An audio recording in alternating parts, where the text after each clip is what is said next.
Berkisah tentang seorang pemuda yang bernama Ed yang telah ditinggal wafat oleh ayahnya. Cerita kemudian flashback ke masa kecil Ed yang penasaran dengan suara berkuda di sebuah ruangan. Dan ketika dia masuk, ternyata sang ayah sedang membuat film tentang perpusrengan duniawi. Singkat cerita, 15 tahun waktu sudah berlalu. Karena sudah sama-sama tahu, sang ayah pun meminta Ed untuk tidak berisik karena dia ingin membuat film pusreng lagi. Tapi beberapa menit kemudian setelah itu, ayahnya pun dikabarkan meninggal dunia saat bikin video pusreng dan dalam keadaan tegap berdiri. Para medis kemudian datang dan ayahnya pun dibawa menggunakan ambulan. Saat itu temannya yang bernama Lisa pun juga berada di sana dan berniat untuk menghiburnya. Singkat cerita, seminggu berlalu, Ed terlihat mendapatkan sebuah paket yang sangat besar. Dan Ed sama sekali nggak tahu siapa sih pengirimnya. Akhirnya Ed pun membawa paket tersebut masuk ke rumahnya dan karena penasaran dia pun mengunboxing paket tersebut. Yang mana ternyata di dalamnya itu berisikan sebuah robot wanita. Dalam bahasa Jepang dia pun memperkenalkan dirinya yang bernama Anna.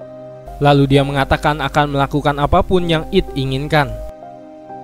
Namun bukannya senang, Ed ini malah langsung kabur lari keluar rumah. Yang mana dia tidak sengaja menabrak Uncle Jim yang mana dia adalah seorang ilmuwan. Anna kemudian mengejar Ed yang mana dia kemudian mengajaknya untuk pusreng di taman rumahnya itu. Uncle Jin pun meminta Ed untuk mengucapkan sebuah kode yaitu umami untuk membuat Anna ini menjadi mematung. Uncle Jin pun mengatakan kalau robot tersebut adalah sebuah robot percobaan dari investasi mendiang ayahnya dahulu, yang dibuat dengan maksud agar bisa membantu Ed dalam bisa membuat perpusrengan. Yang mana jika Ed menolak, maka dia akan dikenakan denda sebesar 50 juta baht yang akan ditagihkan ke semua investor. Lantas setelah memberikan sebuah buku panduan, Uncle Jin pun pergi dengan terburu-buru. Mau gak mau, akhirnya Ed pun mulai mempelajari cara kerja si Anna. Lalu mencoba memintanya untuk melakukan senam aerobik dan membuat Ed menjadi gelabakan. Tapi setelah itu, karena mungkin udah overheat, Anna pun langsung ketiduran setelah melakukan senam aerobik itu. Karena nggak tahu cara ngebenerinnya, Ed pun akhirnya meninggalkannya dan pergi ke sekolah. Saat Ed sudah berada di sekolah, Jin pun akhirnya kembali datang dan masuk ke dalam rumah untuk memperbaiki robot aneh ini agar bisa kembali berfungsi. Setelah itu dia juga memverifikasi dan menyempurnakan software untuk Anna agar bisa bertahan dengan daya baterai yang lebih lama. Pada hari itu, Uncle Jin juga menyematkan kamera di tubuh Anna agar dia bisa melihat apa aja yang telah dilakukan Ed dengan robot Anna ini. Dan setelah beres, Uncle Jin pun meminta Anna untuk menyusul Ed ke sekolahnya. Singkat cerita, sesaat kemudian Anna datang ke sekolah Ed dan langsung duduk di sebelahnya. Teman-teman Ed pun pada kaget dan bingung melihat wanita cantik yang ngejar-ngejar Ed sampai segitunya.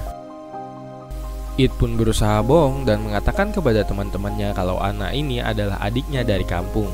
Dan karena nggak mau ambil pusing, Ed pun langsung mengajak Anna untuk pulang ke rumah aja. Ketika sampai di rumah, Ed pun bertanya kepada Anna kenapa dia selalu mengikutinya. Mendengar pertanyaan Ed itu, Anna pun menjawab kalau dia harus menjalankan tugasnya, yaitu membantu tuannya dan melayani semua keperluannya. Ed pun juga bertanya bagaimana cara Anna mengisi daya baterainya dan di mana letak baterainya. Gak pakai aba-aba, Anna pun langsung menunjukkan letak baterainya yang terletak di apit gunung kembarnya guys. Lantas di waktu yang sama, tiba-tiba Liza muncul nih gengs. Hingga akhirnya Ed pun terpaksa menjelaskan situasi yang sebenarnya kepada Liza dan berkata jujur kalau Anna adalah robot. Liza pun menyarankan untuk ngasih ke orang lain aja kalau Ed nggak suka. Namun Ed menjelaskan kalau Anna ini hanya diprogram untuknya. Dan kalau jika ada orang lain yang pengen ngapa-ngapain dia, maka Anna bisa mengalirkan listrik bertegangan tinggi. Liza yang kepo pun mencobanya, dan ternyata benar rambutnya habis berdiri semua. Pada malam harinya, karena ingin menjalankan tugasnya sebagai robot penghibur, Anna pun memaksa Ed untuk melakukan mantap-mantap tuh. Akan tetapi, Ed yang culun ini malah menolaknya karena dia merasa sangat geli. Keesokan harinya, Uncle Jin menyadari kalau Ed membutuhkan bantuan untuk mendorongnya lebih percaya diri kepada wanita. Dia pun kemudian menghubungi Seng Dao yang merupakan pensiunan bintang film biru untuk mengajari putra dari sahabatnya biar bisa lebih terampil dalam mengolah kata-kata di depan wanita. Dan hari itu juga, saya pun langsung pergi ke rumah It. Lantas di ruang tamu, saya pun mulai berbincang dan berkata kalau dia adalah rekan kerja lama ayahnya. Dia kemudian bertanya bagaimana kondisi It setelah ditinggalkan oleh ayahnya. Setelah berbicara panjang lebar, saya pun akhirnya mulai mancing-mancing nih gengs. Namun sayangnya, tidak lama kemudian Ana muncul dan langsung menghajarnya.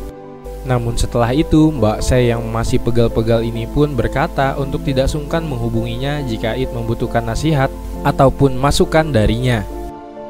Beberapa saat kemudian Lisa pun datang dengan penampilan yang lebih menarik nih. Lalu dia mengajak It untuk berangkat sekolah bareng-bareng. Di sekolah, ketua OSIS yang bernama Ratana menghentikan Ana dan Lisa dan meminta mereka agar mengganti pakaian mereka jadi yang agak longgar. Namun Ana dan Lisa pun tidak menghiraukannya. Singkat cerita, setelah pulang sekolah, It dan teman-temannya pun berencana untuk kerja kelompok. Yang mana di sana juga ada si ketua OSIS yang masuk ke kelompok mereka. Tapi tiba-tiba di tengah perjalanan mereka bertemu dengan Mbak Sae yang menawarkan diri untuk masuk ke kelompok mereka. Singkat cerita, setelah sampai ke rumahnya, teman-temannya ini malah salpok dengan kerjaan ayahnya It, yang ternyata merupakan sosok yang mereka tonton sebelum mereka tidur. Setelah berkumpul, It pun akhirnya bercerita tentang Ana yang sebenarnya adalah seorang robot. Pada malam harinya, Ana kembali datang dan segera mengajak It untuk mantap-mantap. Namun lagi-lagi It menolaknya dan hanya mengajaknya untuk berbicara. Ana lalu bertanya seperti apa sosok ayahnya di mata It. It pun menjawab meskipun ayahnya itu memiliki banyak kekurangan, ia selalu menyayanginya dan gak pernah malu akan pekerjaan ayahnya itu. Mendengar hal itu, Ana pun mulai serius mendengarkan dan mencoba memahami perasaannya. Keesokan harinya, It dan teman-temannya kembali berkumpul untuk mencari tahu apa tujuan ayahnya It membuat Ana untuk dirinya. Lisa yang selama ini sebenarnya telah menyimpan rasa kepada It kurang menyukai akan kehadiran Ana. Ia pun menumpahkan sebuah cairan di lantai agar Ana terjatuh. Dan ternyata benaran terjadi, Ana pun terjatuh dan seketika ia mengalami kerusakan. It pun menelpon Uncle Jin dan memberitahukan tentang kejadian tersebut. Dia pun kemudian menyarankan kalau sang robot lebih baik di restart ulang aja. Dan setelah beberapa menit kemudian, Ana pun kembali menyala dan berkata kalau dia itu baik-baik aja.